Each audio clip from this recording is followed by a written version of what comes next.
Hi Angels and Free Spirit, welcome to Led Gems Tarot, and eto po yung next reading natin doon po sa mga namili ng Group 2 o Pile 2. Eto po yung inyong reading, ano yung nasa isip ng person ninyo at kung totoo ba na nagsasabi sa inyo ng totoo yung person ninyo. So alamin po natin.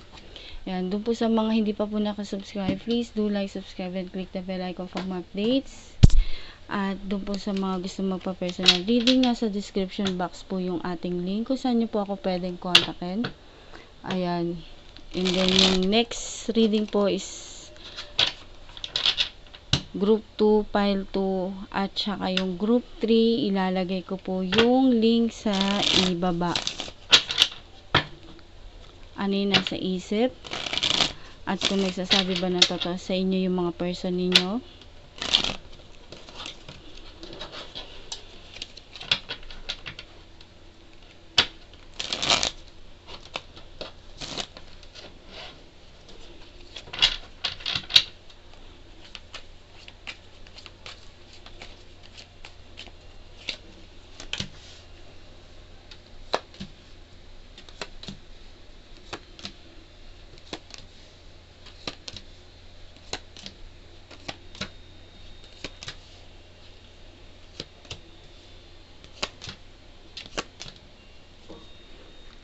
Ayan, para sa mga Group 2 of Pile 2, ito po yung reading ninyo. Sa situation, challenge, advice, and outcome, ano yung nasa isip nila? Marami. Ayan, so maraming iniisip itong person mo pagdating sa'yo. Masculine man o feminine, any gender, no, doesn't matter po kung ano pong gender ninyo. Ayan, so hindi po yun yung importante dito. Basta in general po yung reading natin.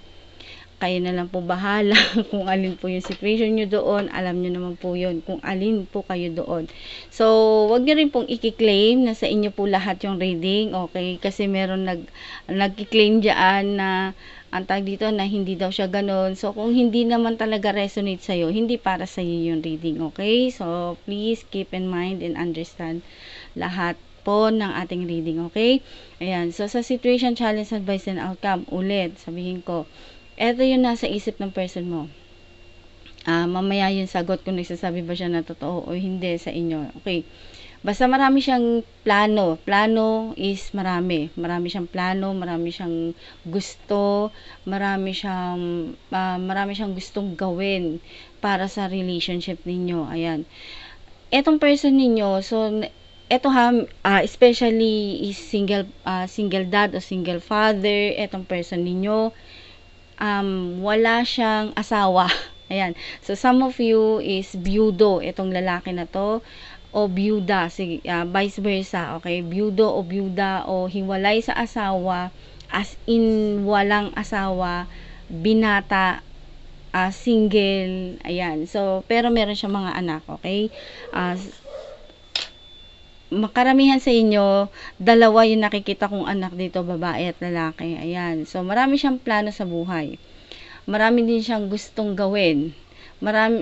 Eto naghahanap talaga ng makaka-partner o talaga mapapangasawa yung hinahanap niya. Kasi nga, kailangan daw niya ng tatay yung nanay sa mga anak niya. So, yun yung nababibe ko dito, okay? Naghahanap siya ng mapapangasawa niya kasi nga gusto niya may mag-aalaga doon sa mga anak niya. Ayan.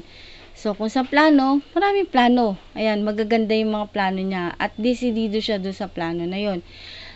Yung nababibe ko dito is mangyayari lahat ng gusto niya. Kumbaga, ano to talagang gusto niyang, pag may ginusto siya, gagawin niya talaga. Kapag decision niya, ganito, ganon, gagawin niya talaga at kumbaga, tinototoo niya yung mga sinasabi niya. Ayan. Sa nababibe ko dito, etong masculine niyo, maybe Aquarius or air sign, basta air sign, Aquarius, Gemini, Libra, or Sagittarius, Leo, Capricorn, I think. Ayan, so basta yung mga ganung type. Ayan, fire sign and air sign, okay? Yung mas strong energy na nababibe ko dito na masculine na naghahanap ng partner sa buhay. Ayan. So, mga married ito, okay? Mga married na naghiwalay. kasal sila pero nakipaghiwalay sa mga asawa nila. Meron naman dumaan sa legal, okay? Dumaan sa barangay, dumaan sa korte, mga ganyan. Merong divorce, merong annulled, meron ding separation, ayan, legal separation. Meron ding, kumbaga, meron ding permit regarding sa kanilang dalawa, nung asawa niya na paghihiwalay nila, pero sa barangay, meron din. So, lahat, nandito. Yun nakikita ko dito. So, yung nababibe ko kasi dito na challenges, sa situation nila, nasabi ko na, okay. So, naghahanap talaga ito ng katuwang sa buhay, mga kasama na forever. Yung as in, magi-stay sa kanya hanggang sa pagtanda niya. Kahit na saan sila mapunta. Kumbaga, magkasama sila hanggang dulo. Ayan, kumbaga, yun yung nababibe ko dito. And then, some of you, eto may nababibe ako sa inyo na yung pagdadaanan ng relationship ninyo is very challenging, okay? Sobrang challenging. Kumbaga, yung merong issue before na maliit pa lang, pero lumalaki na lumalaki yung issue. So, yun yung nakikita ko dito na as in, maliit pa lang siya, pero palaki ng palaki yung issue. Kumbaga, walang ending yung issue hanggang sa lumaki na, kumbaga, parang apoy na siya na hindi na kayang patayin. Yan. So, hindi na siya kayang patayin. Pero, yung nababibe ko dito is, some of you is separated nga sa asawa, diba? Ayan. Yung nababibe ko kasi dito, namimiss niya kayo, okay? Namimiss niya kayo kasi alam niya na meron na kayong kasama sa buhay. So, yun yung nakikita ko dito Kung ikaw, eto kasi yung nakikita ko, kung itong si masculine, iniisip niya yung sarili niya, yung sarili niyang kaligayahan, okay? Yung sarili niyang kaligayahan. Kasi, sa nakikita ko dito, matagal na itong sacrifice. Matagal na siyang panahon na nanahimik, tumahimik, at nagsakripisyo dahil lang doon. I mean, doon sa sa asawa niya, ganyan. So, yun yung nakikita ko dito. Ngayon, ang iniisip niya na nakikita ko challenges, yun nga, nakahanap siya ng katuwang sa buhay, nakahanap siya ng makakasama sa buhay, yung mag-aasikaso sa kanya, mag-aalaga sa kanya, magmamahal sa kanya. Ang kaso, yung other parties na kung saan is hiwalay na siya doon, iniisip niya itong person niya. Okay. Ngayon, yung nababibe ko dito, ni-imagine niya, kamusta na kaya siya, ano kaya ginagawa niya. So, meron ding miss. Ganon. Namimiss niya rin kayo kahit papano. Kahit wala na kayo nitong person mo na matagal ng panahon, pero namimiss niya kayo. Yun yung nakikita ko dito. Hindi niya lang pinapakita siguro sa iba, o hindi niya lang pinapahalata yung feelings niya, pero deep inside, malungkot ito. Kumbaga, mas miserable yung buhay niya ngayon, itong si feminine, kaysa doon sa kay masculine. Gets nyo yung ibig ko sabihin? Kasi sa nakikita ko, masaya, doble cara kasi yung nakikita ko dito Parang, poker face ba?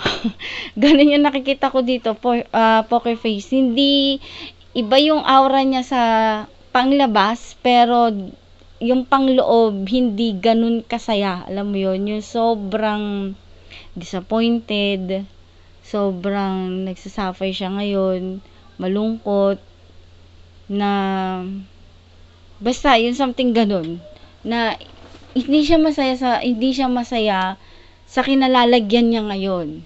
Okay? So, may nababibe ako dito na etong si feminine na ex-wife ng person ninyo is nakaka-receive ngayon ng karma. Yun yung nababibe ko dito ngayon. Okay? Lalo na ngayon, na taon pa ngayon, Kasi nakikita ko dito is, bagyo. Parang sumabay yung unos ba, ganyan. Sumabay yung unos sa kanya, yung panahon ngayon na, yan, may bagyo, ganyan, ganyan, ganyan. So, parang, mas na doble yung yung emosyon niya ngayon, ganon. Yun yung nababibe ko dito, mas dumoble yung emosyon niya. Kaya kumbaga nagpatong-patong yung iniisip niya ngayon na kamusta kaya siya, okay lang ba siya, ganito. Iniisip niya yon na samantalang kami, kumbaga kino-compare niya yung sarili niya ngayon doon sa person niya. Kino-compare niya yung kung ano yung position niya ngayon doon sa person niya dati. Yan. So, yun yung nakikita kong eksena ngayon. Sa advice, so, etong person nyo na ngayon, stable na. Kumbaga, stable na siya. Stable na siya dun sa buhay niya ngayon. Kumbaga, sitting pretty lang na hindi niya kailangan magpakahirap pa gaya before, gaya ng dati, gaya ng dati na nagpapaalila sa ibang tao, sa ibang bansa, para lang kumita ng pera, ganito, na meron siyang maipadala doon sa pamilya niya. Ganon yung eksena dati. Dati. Tapos, ganito pa na lagi sila, kumbaga meron pa doon yung part na binigay mo na sa kanya lahat, pero parang kulang pa rin sa kanya yung effort na binigay mo sa kanya, din inaaway niya kayo, gaaway. Ang pinag-aawayan niyo dito is money, okay? Pera ang pinag-aawayan ninyo, hindi third party. Wala akong nakikita dito na yung issue ninyo is third party, hindi yon. Ang nakikita ko dito na pinag-aawayan ninyo is pera. Yun yung talagang pinakamatindi na talagang pinagtatalunan nyo is pera. Ngayon, dumating kasi sa time, sa outcome. Kumbaga, yung okay, si masculine, yung ex-wife niya, at si feminine na ex-husband niya, is nakaka-receive na ngayon ng karma dun sa mga pinaggagawa nila. Okay? So, keep in mind vice versa. Yung dati, kumbaga sa langis sa tubig, 'di ba, kapag nagsama yung langis sa tubig, hindi yan nagmi-mix. Okay? Hindi yan nagmi-mix. Kung dati siya yung tubig at ikaw yung langis, kumbaga siya dati yung langit at ikaw yung dating lupa na nasa ibaba at yung isa is nasa itaas. Ngayon, bumaligtad yung eksena. Gets niyo po ba yung ibig ko sabihin? Kumbaga, ikaw naman ngayon na dating nasa ibaba, ikaw yung umangat, at yung dating nasa itaas, siya naman ngayon yung bumaba. Kumbaga, yung isa nakaka-receive ng blessing, and then yung isa, sobrang stress. Yun yung nababibe ko dito, sobrang stress. Kumbaga, ginawa na nila lahat. Dalawa na sila dito kumbaga dalawa, yung ex-wife or ex-husband ninyo, may kanya-kanya ng partner, okay, na samantalang dalawa na sila yung kumakayod para dun sa para meron silang maiuwing ganito, pagkain o ganito, something ganon. Dalawa na sila yung kumakayod, pero hindi pa rin enough. Alam mo yon, hindi siya enough. Pero doon sa isa, doon sa other side ng story na to, is parang alam mo yon, yung hindi siya nauubusan ng blessing. Gets nyo? Kapag yung kumbaga kapag may tinanim, may aanihin na words, ganun yung nababibe ko dito. Kapag meron kang sinuksok, meron kang madudukot. So, ganun yung eksena na nababibe ko ngayon dito. Kaya nga, sabi ko sa inyo, kung sino man yung mga person ninyo na nanloko before sa inyo, asawa nyo man to, o ka-live-in partner ninyo, yung nababibe ko dito, nakaka-receive na sila ng karma. So, merong bad karma and good karma sa kanilang dalawa. So, yun yung nababibe ko dito. Ngayon, eto bang person ninyo, nagsasabi ba na, yun kasi yung mga nasa isip nila, yun yung mga ini-explain ko sa inyo kanina na senaryo, yun yung mga nasa utak nila, okay? Yun yung mga nasa isipan nila. Ngayon, ang tanong, eto bang person ninyo, nagsasabi ba ng totoo sa inyo o hindi? So, ang sagot ko doon, maybe, okay? Kasi, wala akong nakikita dito na nagsasabi ng kung anong sitwasyon nila sa isa't isa, okay?